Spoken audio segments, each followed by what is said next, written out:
2012లో వచ్చిన దండుపాళ్యం సినిమా కన్నడ బాక్సాఫీస్ని షేక్ చేసింది. ఆ సంవత్సరంలో అత్యధిక వసూళ్లు సాధించిన చిత్రాలలో ఒకటిగా నిలిచింది. అంతేకాదు పలు కేంద్రాలలో 100 రోజులకు పైగా ఆడింది. కేవలం కన్నడలోనే కాదు, తెలుగుతో పాటు ఇతర భాషల్లోనూ ఈ సినిమాను రిలీజ్ చేయగా ప్రతి చోట దండుపాళ్యం సినిమా సంచలన విజయం సాధించింది.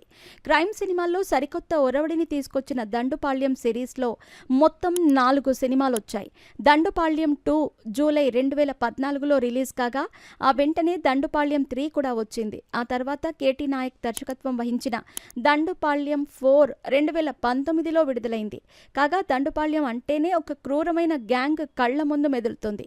పూజా గాంధీ, రవి కాలే, మకరన్ దేశ్పాండే, పి రవిశంకర్, రఘు ముఖర్జీ, ప్రియాంక కొఠారి, జయదేవ్ మోహన్ ఇలా తదితరులు ఈ సినిమాలో కీలక పాత్రలు పోషించారు.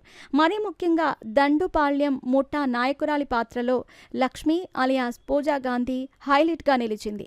చూడటానికి అమాయకంగా కనిపిస్తూనే క్రూరంగా హత్యలు చేసే ఈ పాత్రలో పూజా అభినయం ఆడియన్స్ని బాగా భయపెట్టింది.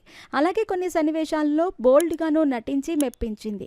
కాగా దండుపాళ్యం సినిమాలో మొరటుగా క్రూరంగా కనిపించిన పూజా గాంధీ నిజ జీవితంలో చాలా అందంగా హుందాగా కనిపిస్తూ ఉంటుంది.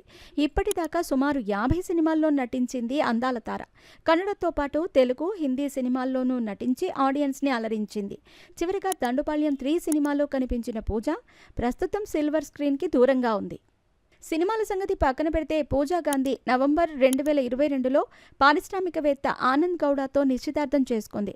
అయితే ఏమైందో కానీ ఆ తరువాతి నెలలోనే ఇద్దరు విడిపోయారు. ఇక 2023లో పూజ తన చిరకాల స్నేహితుడు వ్యాపారవేత్త విజయ్ ఘోర్పాడేతో కలిసి పెళ్లిపీటలెక్కింది. సినిమాలకు దూరమైన సామాజిక మాధ్యమాల్లో యాక్టివ్గా ఉంటోంది పూజ.